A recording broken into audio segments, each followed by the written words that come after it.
Never mind. Well, today, guys, the 62 series is getting all the love. We're gonna try and fabricate a winch plate on the bottom part of the frame rails.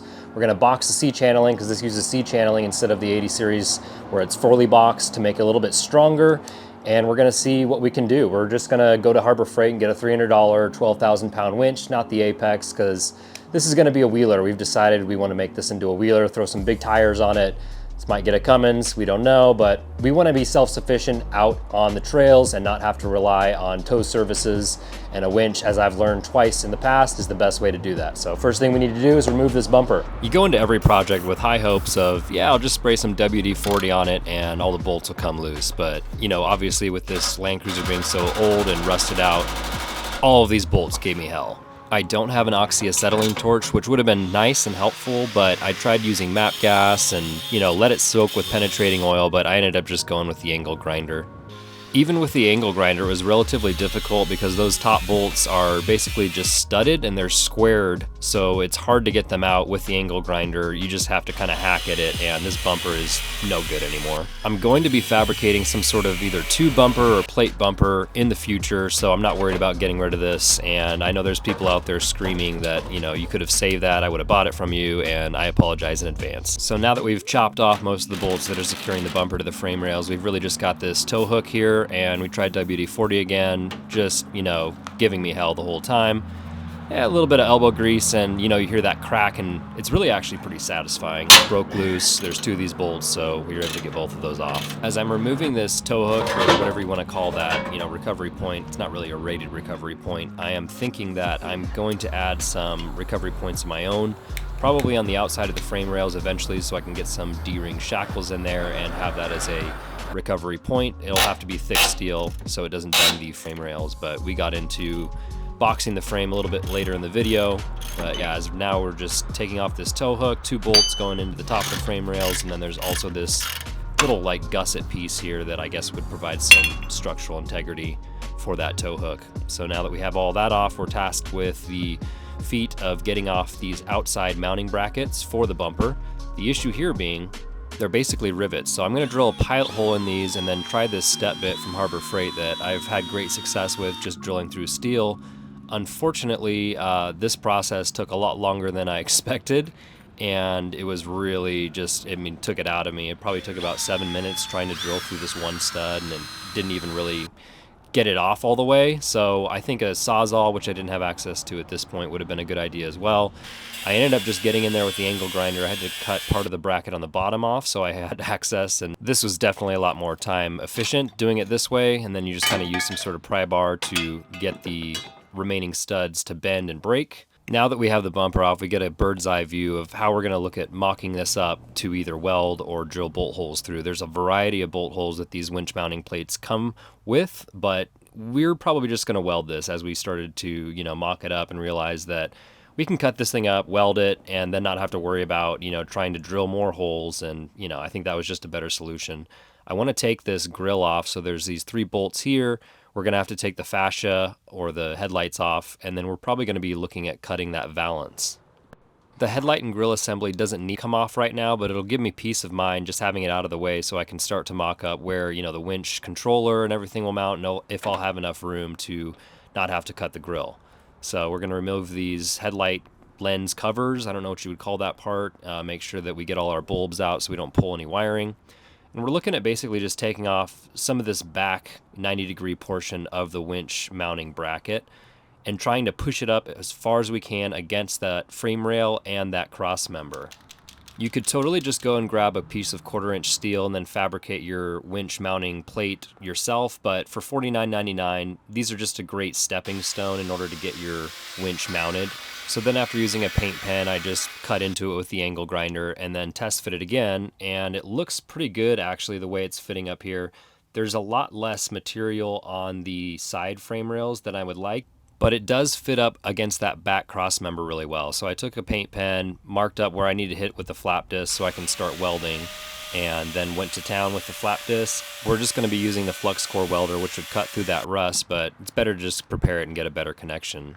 I've learned the hard way that getting ahead of myself and welding things before you place things in the right area get you in trouble. So I just want to mount the winch on the 4 mounting holes by the feet and make sure that everything lines up. So I'm just going to put 2 bolts diagonal from each other to make sure it's lined up. Put the winch mounting plate in there and see how everything looks before I start tacking things.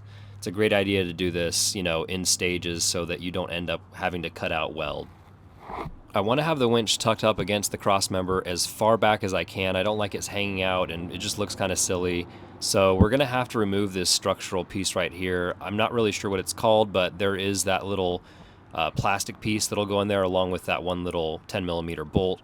I'm not too worried about that, you know, securing the grill. It's got other mounting points. So we're going to put the winch controller on top, put the bolt holes through, and then see exactly how much room we need.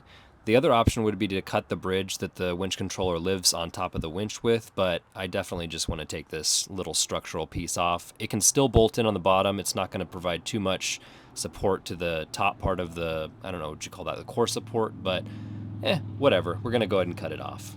I knew this piece was going to be an issue from the start, and I didn't know how exactly I was going to deal with it, but I want to have my cake and eat it too by having the winch controller right on top of the winch and not having to relocate it into the engine bay. It's such a small piece of support going through the center there that I don't think I'm going to lose out too much by getting rid of that small area. And I still have my 4 ports here where the plastic inserts for the grill go, so there'll be plenty of room. We're just going to unbolt this piece and cut it somewhere else where we're not going to have the chance of sending our angle grinder through our nice aluminum radiator. Get that little piece chopped off there, rebolt it, make sure that our tolerances are going to be okay with the winch controller, put this back on, and then think about our wiring.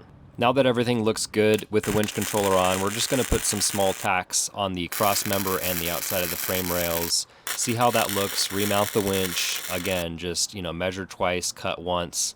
I've done it the reverse way for so many times in my life, but we went ahead and filled in all the weld here. You can make fun of my welds as much as you want. I actually think they look pretty good for a little flux core welder. And we also added some 1/4-inch plate steel to try and box this part of the C channeling that extends out past the grill, so that we don't have to rely on the cross member for all the strength and, you know, that could potentially bend it. So we've ran our ground and our wiring up to the battery and wired in our solenoid, and now it's time to just check and make sure the winch actually works so we don't have to return it. So we have to plug in our wired winch controller because this is wired, not wireless, and it looks like it is working in good order, so that's great. And now we can go ahead and start looking at the grill. It's actually really close to fitting in the 4 holes that, you know, the little plastic rib nut inserts, whatever you want to call them, fit. So we're just going to have to cut off a small portion here. We don't want to overcut because we can always cut more, but you can't cut less, right? We just took out a small portion of the lower valance of the grill and it fit perfectly. We added a little bit more 1/4-inch plate to the front so that we could fully, well, semi-fully box the part of the C channeling so it gets a little bit more strength. We want to try and use the outside parts of the C channeling for as much strength as we can, and we've tied that into the winch mounting plate so that hopefully it won't bend. We'll see. Only time will tell. As always, we hit it with a little bit of self-etching primer and then just some black paint, which doesn't even matter because this thing's just rusted out. So now it's time to go strength test our work. We hit the trails, put it in 4 low, and look for a spot that we could get stuck. I knew of a trail that was semi-steep and would probably provide for an opportunity for me to use the winch out in the forest, so we hit this trail and then saw what the old girl could do. Coming from an 80 series, which is all-wheel drive, to this 4-wheel drive, it's going to take me a little bit of time to get used to it, like locking in your hubs. Well, just like that, and we were stuck, which is what we wanted, because we want to see if we can get this thing out with this winch we just put in. And yeah, there's a lot of softness underneath this dirt, and we ended up a little bit off track, and we're to the point now where we would cause more panel damage, laugh out loud, because this is the epitome of panel damage. But yeah, we're off the track, and we can't get traction, we can't steer to get out of the way of this tree. So, solution, find a tree to winch off of. All right, so we'll grab our tree trunk protector and our soft shackle, hike our way up there, and just put my winch in free spool so I can carry all this up at once. This doesn't have a wireless remote, so got to get used to doing the free spool. Actually, it doesn't need to be that far because this is a big tree trunk strap. And with the amount of welding we did on this thing, I can't foresee it being a structural integrity issue. but we shall find out.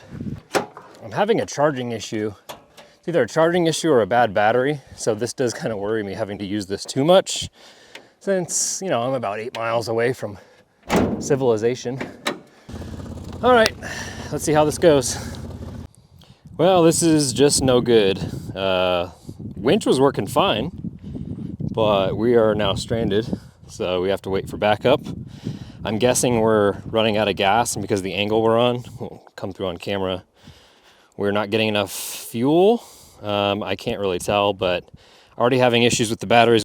So now that I'm looking, I'm actually wondering if it's just a bad battery, and I suspected that right off the bat. This was an older battery that just kind of got this thing running and forgot to replace. I've got my Jackery pulling only 28 watts to get this, 30 watts to get this thing at 2 amps. This is just a Harbor Freight battery charger. And when you take it off charge, it shows that I have 60% capacity, but I just don't know. I can't tell. I think the winch might have killed it. So we're going to wait for some gas to get here, be delivered, thankfully, and maybe a battery, and see if we can't figure this out. Well, we've got probably a few hours before we can get somebody to come give us gas and see what else is wrong with the Land Cruiser here, but I'm going to just try and winch and see if I can just get straight, because I think the issue is I'm not getting gas because of the angle. I'm going to see if I can get straight and then see if maybe I can back down until I can get to flat ground and then maybe get it to start.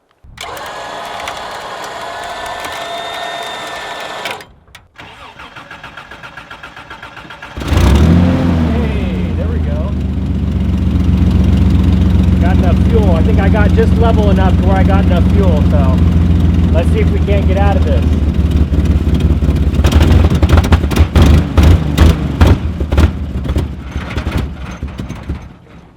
Never mind.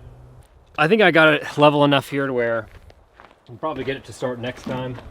I'm just gonna have to wait for the old Jackery to give her a little bit more juice. First the winch stopped and I tried immediately to start it. Started, but then just died pretty quickly. Just not getting fuel. Pretty confident that's what the issue is. So we'll just bide our time and let her charge some more. Yeah, we're at 10% battery, so we just gotta wait a little bit longer. But the winch is working really good. I don't see any cracking or any issues with the weld, so I'm really confident that that's going to be strong enough. Just have to figure out this fuel delivery issue. I'm not sure if it's something with some of this subpar mechanic work that was done before me and then I've just kind of let go, or what it is, but it probably has to do mainly again with the hill that we're on. But we'll let it charge and then unstrap and see if we can get to a flat area and let it run for a little while. Well, it turns out the problem was I wasn't getting enough fuel. The gauge read half full, but I didn't have any fuel. So I got it delivered and got up the hill safely and soundly, and in the next video we'll be really putting it through its paces.